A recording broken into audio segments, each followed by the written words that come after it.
अब जरा इस बात को आप समझें कि ये चीज कैसे काम करती है पोमोडोरो टेक्निक। तो ये कहता है टेक्निक में स्टेप 1 होता है, लिख लें आप इसको चाहे तो। स्टेप 1 पोमोडोरो टेक्निक का है और वो कहता है कि सबसे पहले अपनी एक वर्क लिस्ट बना लें। ठीक है, वर्क लिस्ट बना लें, लिख लें। ठीक है, ये मैंने कुछ दिनों तक प्रयोग भी किया इसका। ठीक है, एक वर्क लिस्ट बनाने की बात हो रही कि जो भी आपको लग रहा है ये काम आपको करने हैं उसको एक डायरी में आप लिख लें। फॉर एग्जाम्पल जैसे मैंने ही कुछ दिन मैंने प्रयोग किया कि क्या होता है जो भी मेरे पास दिमाग में आ रहा है। मैं सुबह गया ऑफिस और मैंने कहा बताएं क्या क्या काम है, तो मैंने ये सब क्या हुआ लिख लिया, इस पे रैंडमली लिख लिया। कोई इसमें ये नहीं कि ये प्रायोरिटी वर्क है या नॉन प्रायोरिटी वर्क है। ठीक है, और कुछ दिन मैंने प्रयोग किया कि बिना लिखे, तो कई बार सोचना पड़ता था कई बार कि आज कौन कौन से काम होंगे, आज कोई छूट तो नहीं रहा है। तो मैंने दोनों को अलग अलग शिफ्ट किया। तो मैंने क्या किया, मैंने रैंडमली जब लिख लिया और इस पर फिर मैंने जब रैंडमली एक लिस्ट बना ली कि हमें ये फलाना चीज करनी है। इसके बाद एक सिंपल एक मार्कर लेकर या हाइलाइटर लेकर इसमें जो काम इंपॉर्टेंट लग रहा है कि जो आज करने ही हैं उनको एक अलग कलर से हाईलाइट कर लिया। ठीक है, उनको क्या किया, अलग कलर से हाईलाइट कर लिया कि ये जो काम है ये हमारे लिए इंपॉर्टेंट है, और बाकी कामों को या तो आज कर लेंगे या अगले दिन हम उसको शिफ्ट कर लेंगे। ठीक है, अगले दिन उसको सेगमेंट पे लेकर आएंगे। तो मैंने सिंपली क्या किया, एक डायरी पे एक अपनी डू लिस्ट बना ली कि भाई इसमें हमें एक वर्क लिस्ट बनाना है, हमें ये काम करना है। ठीक है, तो हमने उसको लिख लिया। इससे मुझे ये हुआ कि जो मेरा एक टाइम था सोचने का कि यार आज कौन कौन से इंपॉर्टेंट काम रह तो नहीं गए, तो मैं जब सोच रहा हूं तो मैं बार बार पीछे जाकर पूरे चीज को रिकॉल कर रहा हूं। एक बार रिकॉल करने में अगर मेरा 10 मिनट भी जा रहा है तो मेरा टाइम वेस्ट हो रहा है। हर काम को खत्म करने के बाद मैं आज कुछ छूट तो नहीं गया, आज कोई चीज रह नहीं गई, बार बार मैं रिकॉल कर रहा हूं। तो रिकॉल करने से मुझे यहां पर छुट्टी मिल गई, मेरे पास कुछ समय बच गया, और इससे मुझे एक प्रेरणा मिली कि अच्छा आज मैंने अपने लिस्ट में 4 काम खत्म कर लिए, एक काम मैं और खत्म कर सकता हूं, आज मेरे पास टाइम है, तो गपशप करने की बजाय आज मैं ये काम खत्म कर लेता हूं। तो पहला सेगमेंट ये रहा। तो आपने क्या किया, जो पहला है आपने एक वर्क लिस्ट बना ली। जो कुछ भी आपके पास आ रहा है आप रात में सोने से पहले भी बना सकते हैं, सुबह उठ के भी बना सकते हैं। 5-10 मिनट टाइम देके आप पूरे दिन भर आपको क्या क्या इंपॉर्टेंट वर्क एग्जीक्यूट करने हैं आपने इस पे लिख लिया। अब दूसरी जो टेक्निक है जिसको हम लोग सर्जिकल स्ट्राइक टेक्निक कहते हैं, आपको छोटे छोटे अटेंशन स्पैन लेकर आने, ये लीकेज को खत्म करने का तरीका है।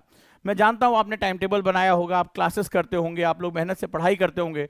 मैं आपके छोटे छोटे टाइम को बचाना चाहता हूं। अब आपने क्या किया, छोटे छोटे स्मॉल स्लॉट्स बनाए।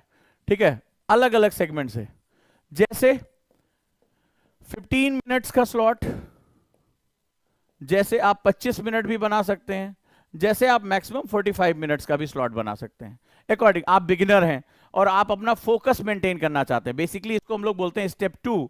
स्टेप 2 बोलते हैं फोकस टाइम को। बिना फोकस के टाइम मैनेजमेंट नहीं हो सकता, क्योंकि टाइम को किल करने वाला, आप कभी भी कुछ नहीं की स्थिति में नहीं हो सकते, आप निर्वात में नहीं हो सकते। आप कुछ ना कुछ कर रहे होंगे, आप मूवी देख रहे होंगे, अब उस टाइम में आप ऐसा कभी भी नहीं हो सकता आप कुछ ना कर, आप सो रहे होंगे, आप बात कर रहे होंगे, आप फोन पे चैट कर रहे होंगे, आप कुछ ना कुछ कर रहे होंगे। बेसिकली क्या होता है कि जो हमारा दिमाग होता है उसका जो फोकस एरिया होता है, स्टेप 2 बोलते हैं फोकस एरिया। तो फोकस एरिया जो होता है वो सर्च लाइट की तरह होता है। तो हमारे पास ढेर सारे अंधेरे में चीजें, हमारे ब्रेन के अंदर ढेर सारी इंफॉर्मेशन है। अब सवाल है कि जब आप सर्च लाइट, फोकस क्या होता है, एक सर्च लाइट की तरह होता है। तो सर्च लाइट का काम क्या होता है, अंधेरे के एक हिस्से में स्पॉट लाइट क्रिएट करना। तो आप जिस चीज पर लाइट लेकर आते हो वो चीज दिखनी शुरू हो जाती है, आपने पिक्चरों में भी देखा होगा। तो बेसिकली हमारे दिमाग के अंदर जो होता है वो 46,000 से ज्यादा थॉट्स होते हैं। अब इतने थॉट्स पर एक साथ काम कर पाना बड़ा मुश्किल काम होता है। इस समय जब आप मुझे सुन रहे हैं तो भी आपके दिमाग में बड़े ढेर सारे थॉट्स आ रहे होंगे, लेकिन मेरे काम की हर चीज नहीं है। मुझे जिस चीज पे जो मेरा पर्पस है उस पर मुझे फोकस करना है। फॉर एग्जाम्पल आप स्टूडेंट हैं, तो आप अभी मान लीजिए अभी टीवी पे शेयर मार्केट की खबरें चल रही हैं, आपने कभी ब्रोकरेज का काम नहीं किया है, आपने कभी आप शेयर मार्केट के बारे में नहीं, आपको पता है कि भाई मुझे हिस्ट्री, ज्योग्राफी, पॉलिटी पढ़नी है, तो आपके लिए वो गैर जरूरी हो गई है। तो आप फोकस ये करेंगे कि करंट अफेयर्स की न्यूज कहां आ रही है, देश में प्रधानमंत्री ने क्या कहा, और जो शेयर मार्केट को डील करे उससे क्या मतलब है कि हिस्ट्री में क्या चल रहा है, पॉलिटी में क्या चल रहा है, वो फोकस करेगा कि कहां शेयर मार्केट की खबरें आ रही हैं। तो हर किसी का अपना एक इंटरेस्ट और अपना एक फोकस होता है। तो हमें क्या करना होता है, अपने विचारों को वहां पे हमें लेकर जाना होता है। तो स्टेप 2 बेसिकली फोकस एरिया है। फोकस जो होता है वो लीकेज को रोक देता है। हमें पता नहीं होता है, जब हम किसी एक थॉट पे होते हैं दूसरा थॉट हमारा फोकस ब्लर कर रहा है। कभी आपने नोटिस किया खाना खाते समय आप फोन चेक कर रहे होते हैं, कोई बातचीत हो रही होती है हूं करते हुए आप फोन चेक कर रहे होते हैं, तो बेसिकली हमारे टाइम लीकेज हमारे बिहेवियर का हिस्सा बन चुके हैं। तो अब हमें क्या करना है, फोकस को अटेन करना है। तो फोकस को अटेन करने के लिए आपको छोटे छोटे स्लॉट लेने हैं, अपने आप को याद दिलाना this my focus time. Pomodoro technique एक निंजा टेक्निक है। तो आपने क्या किया, फोकस एरिया ले लिया, ठीक है। मान लीजिए for example we are going to start with 15 minutes, 15 minute, बहुत छोटा सा सेगमेंट है।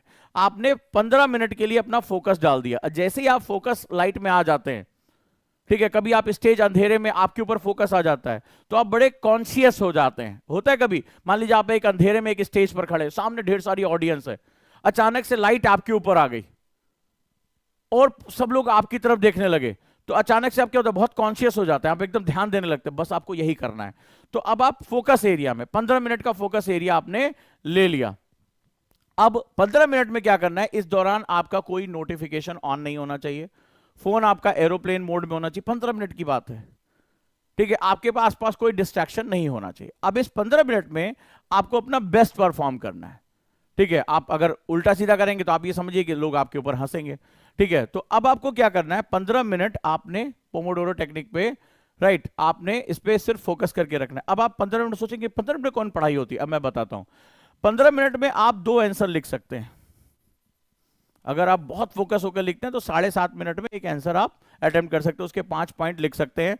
आंसर राइटिंग मेथड में मैंने आपको ये सब सिखाया है, ठीक है। दूसरा, आप चाहें तो 15 मिनट में पिछली क्लास को रिवाइज कर सकते हैं, ठीक है। आप चाहें तो साइनॉप्सिस बना सकते हैं। आप 15 मिनट में काफी कुछ कर सकते हैं और फोकस होकर करेंगे तो इसकी जो वैल्यू होगी, पोमोडोरो टेक्निक कहती है कि ये बाकी से जस्ट डबल हो गया। यानी 30 मिनट में जो आप काम कर रहे हैं, सिर्फ आप 15 मिनट में टाइमर ऑन करेंगे, आप टाइमर ऑन लगाएंगे, ठीक है। मैनुअल टाइमर लेकर आइए जो बिना मोबाइल के होता है। टाइमर आप लगाएंगे, 15 मिनट का स्लॉट लेंगे और आपको 15 मिनट में आपको तेजी से काम करना। आप सर्च लाइट में, फोकस एरिया में आप अपने दिमाग की फोकस एबिलिटी को बढ़ा रहे हैं और 15 मिनट में आप ये काम करते चले जाएंगे। सिर्फ 2 आंसर लिखना है या रिवाइज करना है या साइनॉप्सिस बनाना, जो क्लास बताई गई है। आप करके देखेंगे, आप देखेंगे आपकी इफिशियंसी सडनली बढ़ जाती है, कई गुना बढ़ जाती है। फिर आप 5 मिनट का ब्रेक लेंगे, पानी पिएंगे, डीप ब्रीदिंग करेंगे। सुबह मैं मेडिटेशन की क्लास कर रहा हूं, आप सबको पता ही होगा, आप लोग देखते होंगे सुबह सुबह जो मेडिटेशन की क्लास में जो डाल रहा हूं, और नहीं है तो आप उसके साथ प्रैक्टिस करिए डीप ब्रीदिंग कैसे करते हैं। तो अगर आप 10 ब्रीदिंग भी करेंगे जो हार्डली 2 मिनट लगेगा और आप रिफ्रेश, फिर आप 15 मिनट का फिर से आप एक पोमोडोरो टेक्निक स्टार्ट करिए। जैसे आप इस बार आपने टारगेट बनाया कि 15 मिनट में मुझे 3 पेजेस पढ़ने हैं, ठीक है, 15 मिनट में 3 पेजेस पढ़ लेने हैं, तो 3 पेजेस का आपने टारगेट बनाया। अब आपका दिमाग भटकेगा ही नहीं क्योंकि आप सर्च लाइट में। फिर जैसे 15 मिनट खत्म किया, उसके बाद आप फिर जो है वो फिर 5 मिनट का ब्रेक लेंगे। 5 मिनट ब्रेक लेंगे, फिर आप इस तरह से 3 से 4, 15 मिनट, 15 मिनट, 15 मिनट, फिर आप 15 मिनट का ब्रेक ले लेंगे। 4 स्लॉट के बाद आप फिर 15 मिनट का ब्रेक लेंगे, 15 मिनट्स का ब्रेक। बॉडी को स्ट्रेच करेंगे, लैक्टिक एसिड जो जम गया है उसको हटाएंगे और फिर से इसको रिपीट करेंगे, राइट, फिर से स्पीड करेंगे। आप इस 15 मिनट के 4 स्लॉट के बाद अगर आप फोकस होकर पढ़ेंगे, आप एग्जॉस्ट हो जाएंगे। आप जाइए बेड पे लेट जाइए, सब आसन करिए, बॉडी को